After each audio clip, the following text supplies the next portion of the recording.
most trusted newscast. This is Pro News 7 at 10.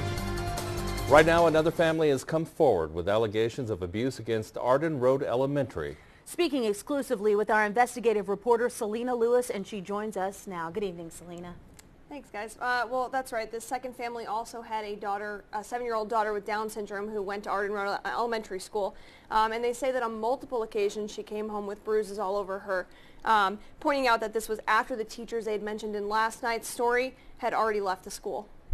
What are you going to name your puppy? Puppy. Puppy. Yeah. She came home with injuries on her legs. We tried asking her, because sometimes, she can't answer questions. So we asked her what happened, and she would push her hands away. She didn't want us looking at it, touching it. Brandy Couch's 7-year-old daughter, KK, suffers from Down syndrome and congenital heart defects. Her ability to communicate is limited. September 30th, she came home from school with some marks on her legs, on both legs, but one of the legs it looked like fingers, a handprint.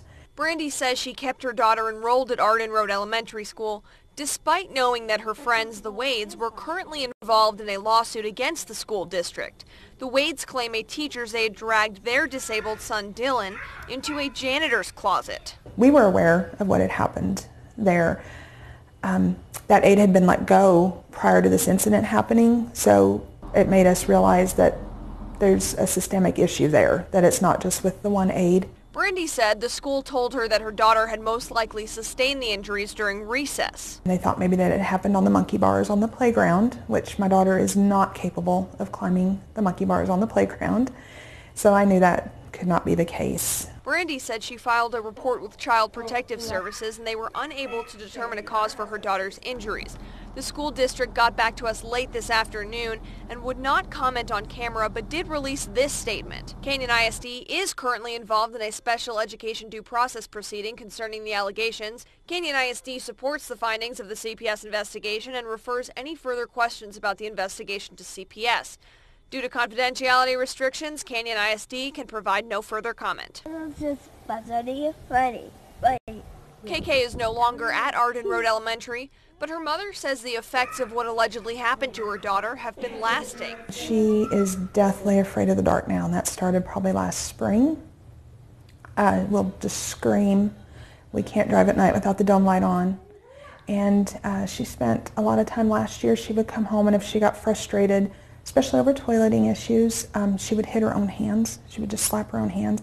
Now I kind of know where maybe that came from. Brandy herself has been a special needs teacher for more than 20 years, and she says in all that time she has never had to use force. Your basic human instinct shouldn't be to take a child who can't defend themselves and hurt them and to not educate them. There are federal laws for this.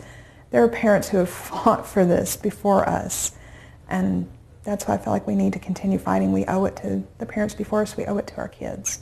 Brandy says she'll never be able to know exactly what happened to her daughter, but added that other than her injuries, her daughter was not making any progress in school. This is her second year at that school, and she can't read or write. She can't write her name. She can draw a straight line and almost a circle. And kids with Down syndrome are fully capable of learning to read and write if people work with them, are willing to work with them, aren't mistreating them all day. Now, like I mentioned, there is a lawsuit currently pending with the family from last night's story, but what's been really amazing is the outpouring of support from everyone on social media. All right, thank you very much, Selena.